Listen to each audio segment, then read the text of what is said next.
Hey guys, I'm standing here in my backyard in front of my lemon tree. None of these are quite ready yet. They're still pretty green. It'll still be a while before we get any good lemons. But we are going to talk a little bit about lemons today. If you're in Upland, school started today, distance learning, and some of you who go to different schools, you've already started, and some of you are still waiting to start. I'm just curious. Let me know, how did it go for you this first day? Was it confusing? What was the best part? What were maybe some of the positive outcomes you had today doing distance learning? Maybe things that went better than you thought they might. Leave a message in the comments. Let us know how it went for you today. We all get that distance learning is not ideal. Like, nobody wants it. I don't want it. The teachers don't want it. The students don't want it.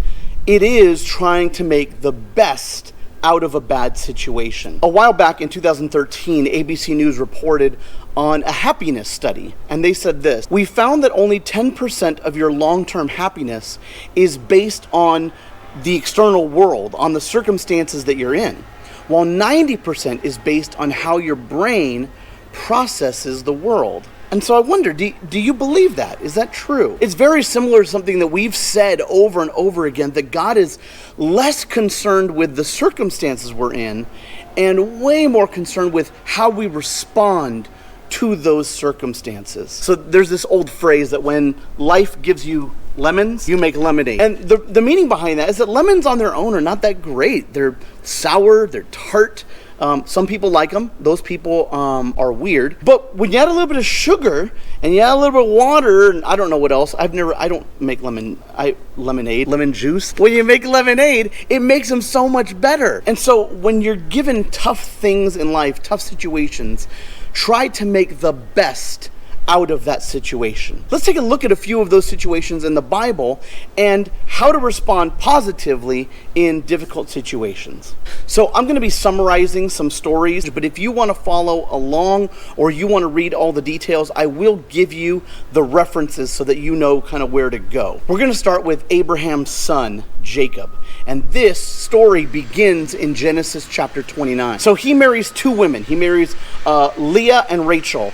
He doesn't love Leah, but her dad says, well, you got to marry her first because she's the oldest. But the one who he really loves is Rachel. But Rachel can't have any kids, and Leah has a bunch of kids, and she thinks, all right, now my husband will finally love me. She ends up giving him her servant, says, sleep with her servant. That will count for my kids. And Rachel's like, no, you sleep with my servant, and her kids will count for me, for my kids. And Jacob's like, okay, well, I'll just sleep with everybody. And so he does. He sleeps with 4 different women. Ultimately, Rachel does end up getting pregnant, and she gives birth to his final son, Joseph. Later, bonus child named Benjamin. And these two are clearly Jacob's favorites. By the way, it's not a good thing to do as a dad to have clear favorites. You love all your kids, and you can't treat one more special than the other. So at least I even know that. So he has a total of 12 sons, and that's where we get the 12 tribes of Israel. Rachel only gives him 2 of those 12.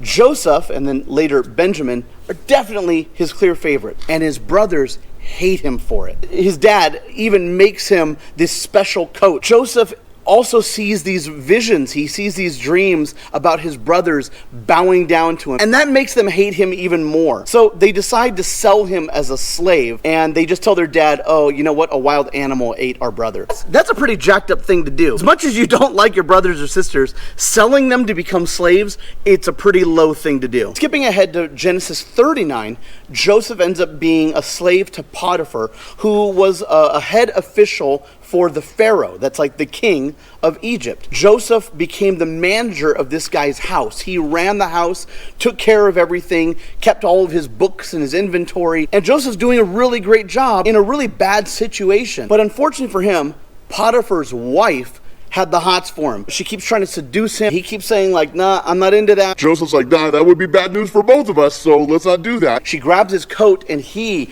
He gets out of that and he sneaks out of there. She's so upset, she screams out and says, "This servant tried to rape me, and here's his coat, here's the proof." They throw Joseph in prison. So now he's in prison. He does so well in prison, they actually put him in charge of all the other prisoners. In the meantime, a couple guys from the Pharaoh's court get in trouble. A cupbearer and the king's baker. And they have these strange dreams one night. They tell their dreams to Joseph, and Joseph goes, "Oh, here's what your dream means." A few minutes later. I actually had to switch locations because it was so hot that my equipment was overheating and I had to wait for it to cool down. All right, let's pick up where we left off. So Joseph tells the cupbearer, "Your dream says that you're going to be restored back to your position in a few days." And the baker's like, "Oh, well then what's my dream?" And he says, "Yours is you're also going to get out in a few days, but you're going to be killed."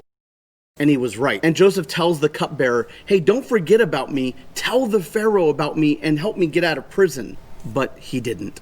He forgot. And Joseph stayed in prison for 2 more years. And then 2 years later, the Pharaoh has some bad dreams and no one can interpret them. And the cupbearer's like, "Oh, dude, I totally remember when I was in prison, there was this guy named Joseph and he interpreted my dream and he was correct." So the Pharaoh sends for Joseph. He listens to the Pharaoh's dreams and he says, "All right, here's what's going to happen.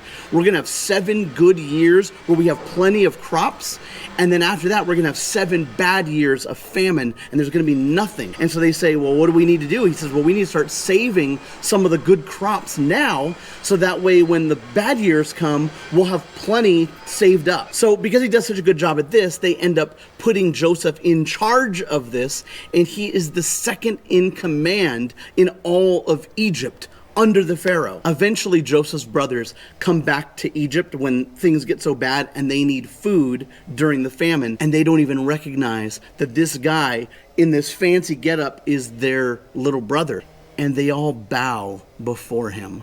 Isn't that awesome? There's a whole nother adventure that happens, but Joseph eventually forgives his brothers and he invites his family to come live in Egypt with the Pharaoh at the palace. How do you think most people would react to being sold as a slave by their family, being falsely accused of raping someone, being thrown into prison for years, forgotten and abandoned by a friend? How would most people react? I think they'd be pretty bitter. I think they'd be feeling pretty sorry for themselves. But look at Joseph. He was totally different.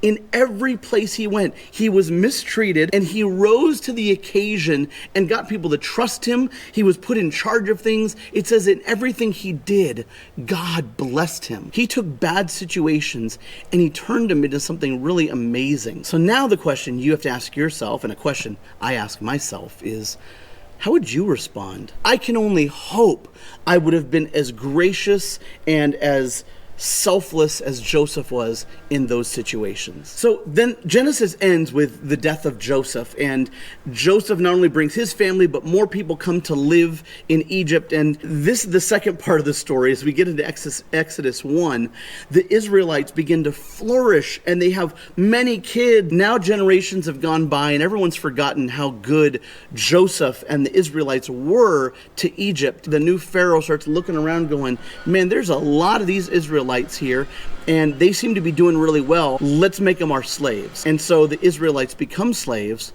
for 400 years. And so of course the famous story of Moses comes after this. Moses comes and he leads the people out of Egypt after God sends 10 plagues on Egypt, and then eventually parts the Red Sea, and they eventually are led to the promised land. Now, picking up in Exodus chapter 16, the Israelites are lost in the desert. They have no food, and they start complaining. They start complaining to Moses and saying, "Look, it would have been better if we had died in Egypt. Why did you even rescue us?" The way they start remembering it is that we ate until we were full. We had more than enough supplies in Egypt. It was practically paradise. They're wrong. They were in slavery and it was a horrible, horrible situation. What does God do? Instead of punishing them, he sends quail every night.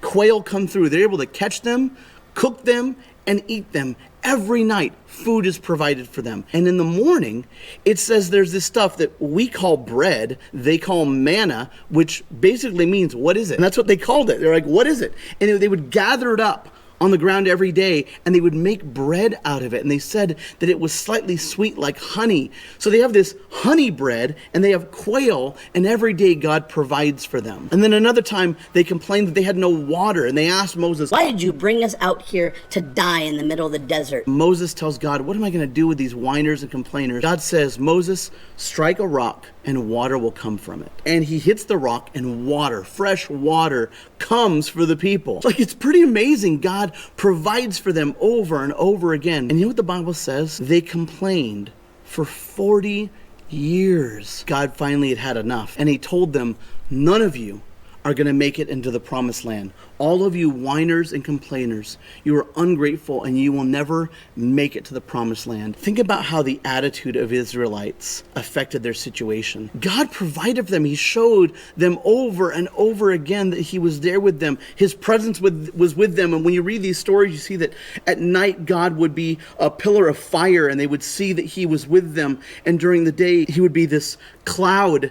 And it's like God was there with them, showing them, I haven't forgotten about you. I'm with you all the time. And yet they had this bad attitude and they continued to complain and to whine and to be ungrateful. When we compare that to Joseph's attitude and how he could have very easily been just like them, but he chose a different way and God was able to use him in powerful ways. He was ultimately able to save his people from starvation because he put his trust in God, because he didn't let his circumstance bring him down. So what can you learn from this situation? What can you learn from their response? What can you learn from Joseph's response? Well, my hope is that you will see that we need to be more like Joseph. We can't control our situations. And sometimes they're really bad. And sometimes it's inconvenient. Sometimes it's a big pain in the butt. If we have a good attitude, and if we do our best to honor God in everything, God will use us in amazing ways to do his work. So I hope you'll consider that right now while we're still in quarantine and while we have all these restrictions. Let's put our best face on. Let's set an example for the people around us. And let's honor God with the way that we do life in this difficult time. Next week, we are starting a brand new series. I'm so excited for it. It's called Hamilton Through the Bible. Here's a little sneak peek.